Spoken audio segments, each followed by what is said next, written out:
di kota yang tanpa bioskop tapi bisa tetap nonton bareng bersama. Saya mulai dengan pantun layar putih terbentang luas. Lampu sorot nyala dihidupkan.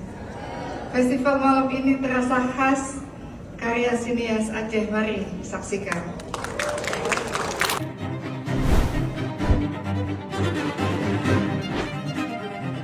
Pemerintah Kota Banda Aceh memberikan apresiasi kepada seluruh pihak yang terlibat pada Aceh Film Festival ini, dan tentu ini menjadi bentuk pertumbuhan sektor kreatif di Banda Aceh. Aceh Film Festival juga merupakan kebanggaan kita bersama. Festival ini juga hadir pada dulu di awal tahun 2015 dan kemudian kini memasuki penyelenggaraan yang kelima. Lebih dari sekedar tontonan, AFF juga tradisi menonton kolektif yang hidup di Aceh, menggantikan bioskop yang dulu kita pernah punya bioskop.